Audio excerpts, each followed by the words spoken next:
Well, welcome back to U.S. Farm Report. Joe Vaclavik, as well as Dan Basee, joining us. Big topic this week is South America. As we see those weather patterns change, as we see Brazil have increased chances for moisture and a lot of moisture. Dan, you just got back from South America before all of these rains. How does that crop look? Well, it's not looking very good, Tyne, especially up in northern Mato Grosso and some of the harvest areas.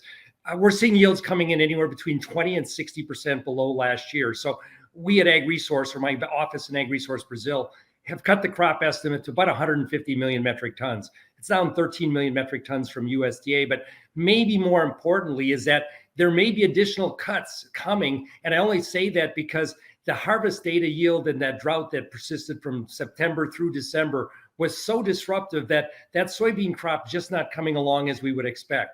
I would point out that Brazil plants a 99 to 104-day soybean down there, doesn't have drought tolerance. It needs good days, and it just didn't have many of those, at least over the last few months. Yeah, Joe, I mean, we had Eric Snodgrass on the show just a moment ago, and he was talking about how maybe it's too much of a good thing, too much moisture could delay harvest, delay the safrinha crop. But at this point, the market doesn't seem to be the sentiment of the market right now. No, this is not overly complicated. We shifted to a wetter pattern in Brazil. That's all there is to it. And that's why the market's down. Now, when you get into the nitty gritty of, is this going to be too much rain? Was the early damage, the early drought, was that too much in some areas? I think that will be sorted out later. But for the moment, the knee-jerk reaction, if you're a trader, you're a fund manager, you're looking at the weather maps, they're as bearish or as wet as they've been throughout this growing cycle. You just don't have an interest in buying soybeans in a commodity marketplace that just isn't overly friendly, really, any of the commodity markets right now, with a couple of exceptions, of course.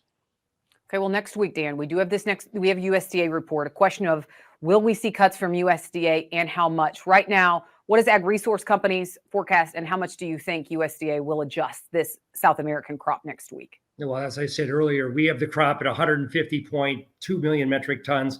We believe USDA will adjust down somewhere in the vicinity of 154 to 156. CONAB, the equivalent of the Brazilian USDA, is out on Wednesday. We think they'll be a little more aggressive, maybe 153 to 154 million metric tons. It's down. It's not enough yet to engender that bullish response in the market, but this is where the weather becomes so important as we go through February, March, and into the difficult harvest timeframe that is probably still ahead. Yeah, how much of a cut would we need to see then, Joe, to get this market excited? I don't think the USDA report is going to matter a whole lot. The USDA number specifically as it relates to Brazil, they probably are not going to be as aggressive as maybe they need to be. My opinion is that the market is trading something in the low 150s, 151, 152. So if USDA comes down into the mid 150s or upper 150s, the market will be aware instantly that USDA is just slow playing the issue. I think there's an outside chance you end up in the mid to upper 150s, but probably not at this point. Well, speaking of weather, we're also keeping an eye on a very active weather pattern now as we enter into 2024. USDA meteorologist Brad Rippey says this is a hallmark of El Nino as we see one storm right after the other. This could be some good news for winter wheat, Dan. No, it really could be. It's, we've had this El Nino in place. It's been relatively dry across the central U.S. as you look at soil moisture profiles.